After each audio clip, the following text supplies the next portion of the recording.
Pemirsa, lalu bagaimana pengembangan kasus pembakaran rumah wartawan di Karo, Sumatera Utara? Untuk membahasnya, kami sudah bergabung bersama Kabid Humas Polda Sumatera Utara, Kombes Pol Hadi Wahyudi. Selamat malam, Pak Hadi. Assalamualaikum, selamat malam Mas. Waalaikumsalam, Pak Hadi. Langsung saja, bagaimana keterangan dari dua tersangka yang telah ditangkap oleh polisi ini terkait dengan motif yang dilakukan dan apa saja peran dari dua tersangka tersebut? Ya, yang pertama kami sampaikan bahwa dari awal peristiwa ini pada tanggal 27 Juni 2024 yang lalu, Polda Sumatera Utara berkomitmen untuk mengungkap peristiwa ini secara terang benderang, transparan, dan tentu kita sampaikan hasil-hasilnya kepada publik. Kemudian yang kedua, dalam rangkaian penyelidikan dan penyidikan yang kita lakukan, terungkap fakta-fakta baik dari hasil analisa laboratorium forensik, analisa CCTV, kemudian proses penyidikan yang dilakukan. Yang terbaru kita ada 28 orang saksi yang sudah kita minta keterangan, di mana saksi-saksi ini kita bagi ke dalam 3 klaster. Yang pertama adalah saksi yang mengetahui keterlibatan langsung daripada para tersangka, kemudian yang kedua saksi dari keluarga, dan yang ketiga adalah saksi yang melihat peristiwa terjadinya kebakaran di tanggal 27 itu.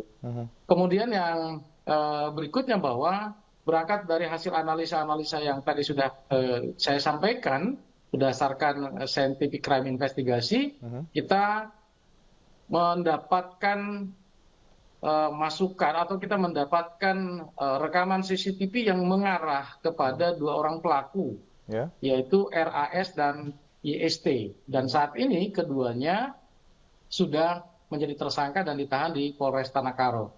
Kedua pelaku ini adalah eksekutor yang ada di lapangan. Mereka memiliki peran yang berbeda.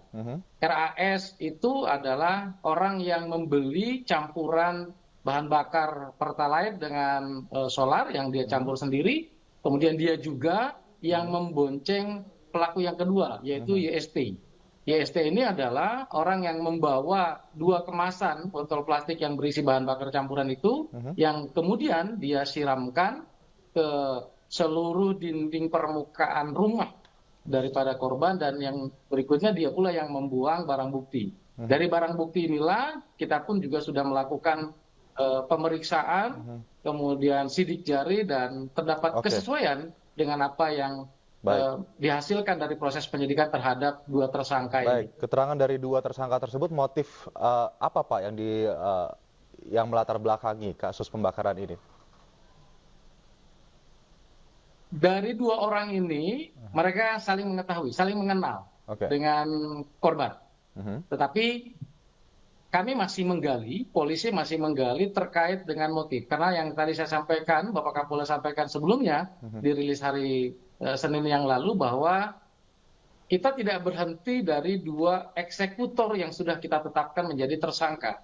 Masih ada potensi dugaan keterlibatan pelaku yang lainnya. Ini yang nanti masih kita kejar, kita dalami, dan insya Allah dalam waktu dekat dari otak pelaku yang nanti kita dapatkan ini, kita bisa mengetahui secara utuh motif jadi yang ada di balik peristiwa ini. Ada potensi dugaan keterlibatan orang-orang lain ya Pak. Pak, saya tertarik untuk menanyakan terkait dengan 28 saksi yang dikatakan begitu, ada 3 klaster.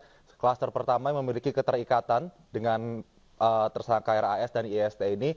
Dari saksi yang ada di klaster keterikatan ini, apa Pak kemudian keterangan yang telah didapatkan terkait dengan sangkut paut antara RAS, IST, juga almarhum wartawan tersebut?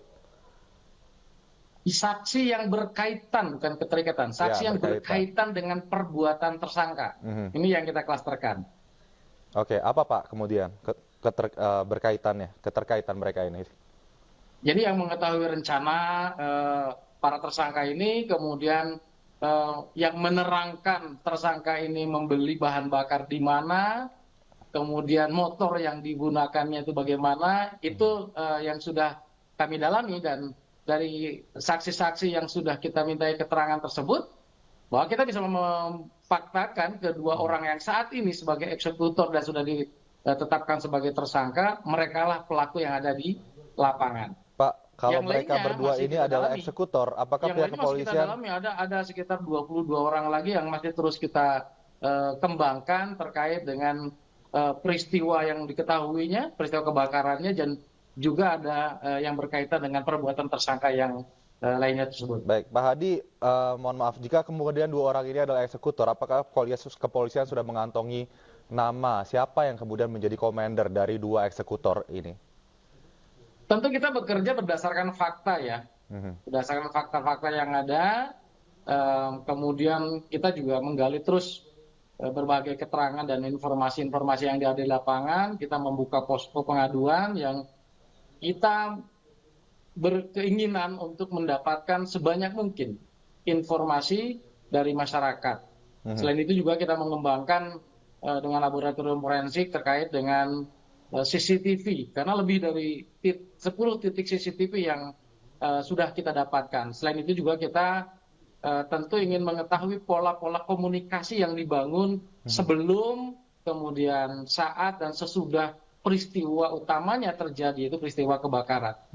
Baik, Pak Hadi, ini isu yang kemudian bergulir begitu di media, di masyarakat begitu, bahwa ada keterlibatan oknum aparat TNI dalam kasus ini, dan kemudian ini disangkal oleh Panglima TNI sendiri bahwa tidak ada oknum TNI yang terlibat dalam kasus pembakaran rumah wartawan di Karo, Sumatera Utara ini. Apakah kemudian keterangan dari Panglima TNI ini paralel dengan keterangan yang diberikan oleh dua eksekutor tersangka yang telah ditangkap oleh Polda Sumatera Utara?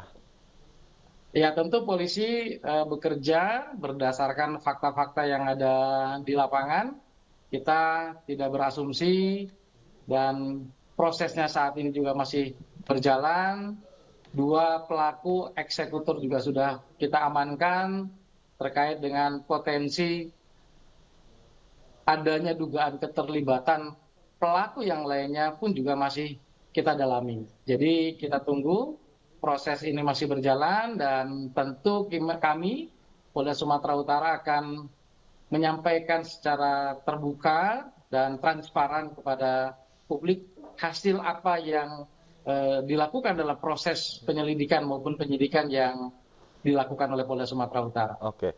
Pak Hadi, mungkin terakhir terkait dengan profiling dari wartawan almarhum sendiri begitu, yang kemudian pernah meliput sebuah insiden peristiwa begitu. Apakah kemudian peristiwa terkait dengan judi di tubuh TNI ini yang pernah diliput oleh sang wartawan semasa hidupnya ini juga menjadi kasus yang menjadi perhatian oleh Polda Sumatera Utara? Bagaimana pendalamannya, Pak? Penyelidikan ini berangkat dari peristiwa kebakaran pada tanggal 27 yang tadi kami sampaikan. Jadi sudah terfaktakan bahwa peristiwa kebakaran ini seperti yang apa disampaikan oleh Bapak Kapolda, ini adalah kejahatan.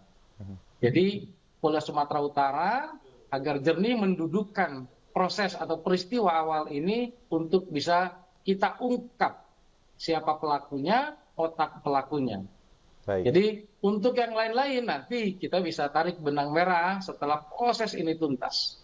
Baik, Pak Hadi Wahyudi, terima kasih atas keterangannya. Semoga benar-benar kemudian penyelidikan ini berjalan dengan lancar dan publik bisa mengetahui apa latar belakang yang kemudian menyebabkan pembakaran rumah wartawan di Karo, Sumatera Utara ini. Untuk semuanya terima kasih Kabid Humas Polda Sumatera Utara, Pak Kombes Pol Hadi Wahyudi sudah bergabung bersama kami. Assalamualaikum Pak, salam sehat.